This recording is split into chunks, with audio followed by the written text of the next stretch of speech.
guys, and welcome to another guitar lesson with me, Rex Pearson from rexpearson.com. I'm sure you saw it down there, but I thought I'd say it anyway. I hope you're having an awesome week looking at an advanced guitar lesson. Now this is for people who are looking for ideas and inspiration on how to sort of develop their understanding of scales and become more free on the fretboard using a technique called sweep picking.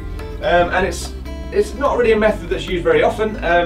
I've never actually seen anyone use this method because it's a method that I came up with to learn scale shapes and try and be able to move around the fretboard a little easier. So I thought I'd share it with you guys out there, you shredaholics, and see what you guys think to it. And hopefully it will help you learn your scale shapes better and give you more freedom on the fretboard when you're improvising, which is you know, pretty important. So let's get started and I'll show you what I'm talking about.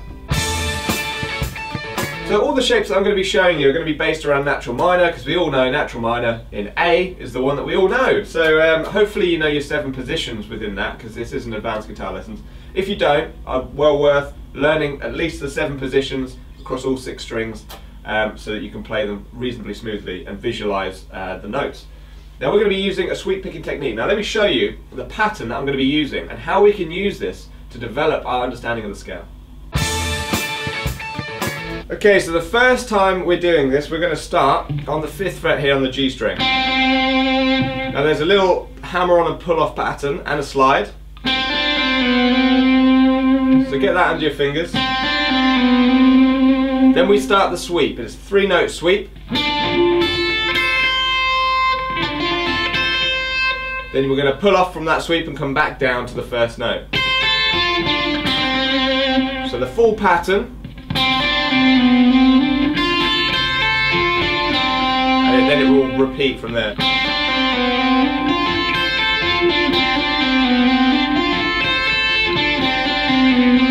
Make sure that the right hand is doing the correct sweeping and picking. Rewind the video and have a look at how I'm doing that, and that will give you an idea of what's going on there. Right, now here's the musical bit, the bit that's going to help you hopefully solidify your scale shape. The way that this works to help you develop your scale knowledge is to try and take a musical sequence and move it into the next part of the scale shape. So what I'm going to do with this one is, or what we're going to do, is we're going to move it up 1 fret. And we're going to start 1 fret higher and repeat the musical sequence. Now the reason why this is slightly different to a lot of other exercises is that it forces you to play every single note in every single combination. Rather than thinking of scale shapes as position 1, 2, 3, 4, it connects them all as just one entire shape. And it's quite, well, I certainly found it quite difficult when I first started doing this, because it's a very different way of viewing scales, because you have to think of 3 strings at once. So let's move this shape.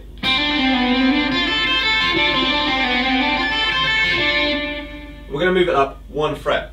So we're going to start on the 7th fret. Now try to work out where those scale notes would be and in the right order with that shape. I would do that first before listening to the next part, so I'd pause the video there and see if you can work out where the shape happens from here. Then we're going to move on. Start on the 7th, let me show you what it would sound like.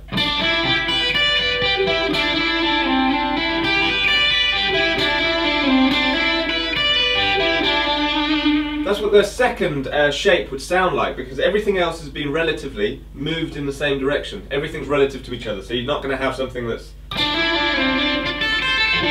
mixing the first and the second shape. Everything is moved. Then you just continue up, and each time you try and piece together the scale as you move up. For some you might find this very easy. For those with weaker scale knowledge this will be very difficult, because you have to think of the scale on 3 strings at the same time rather than the usual 1 string at the same time. So, 3rd position then would be this. 4th.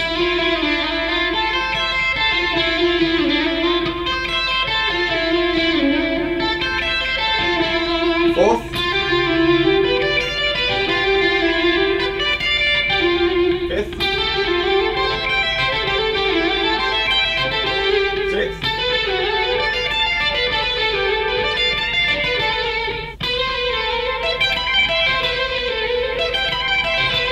And then the final one, which is an octave higher.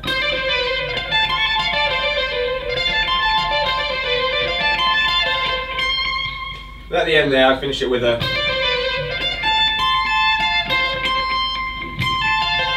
that little part at the end, just to round it off. Now I've shown you that in the key of A, Now what I would like you to do, and to prove to yourself that you can do this, is to try it in a different key.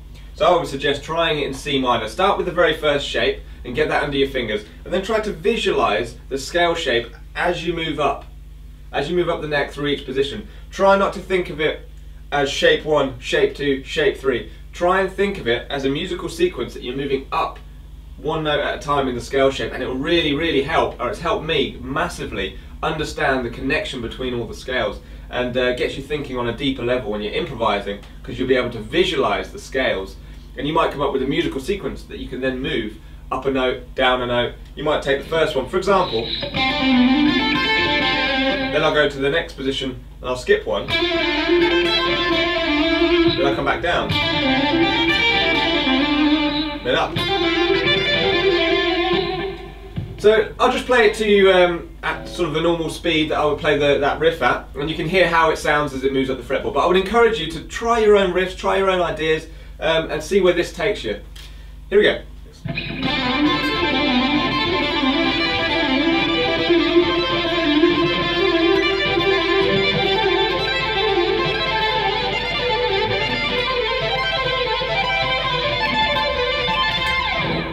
So remember that the idea of the exercise is to try and develop your scale knowledge using a musical sequence, and in this case we're using a sweep picking riff.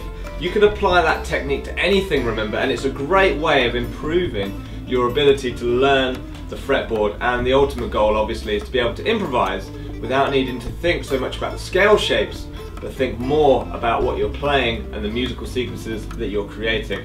I hope, guys, that has given you at least a bit of inspiration or a new trick to try on your guitar, because that's why I'm here. And if you're a subscriber, I'd really appreciate it if you hit the like button and leave me a comment and let me know what you think. If you're not a subscriber, there's a little button up there that you can hit, and the more subscribers I have, the better lessons that I can create for you guys, which I hope you would want. So, have a great week, guys. I'll see you on Sunday for your next lesson. And until next time, keep shredding, guys. I hope you enjoyed the lesson. See you then.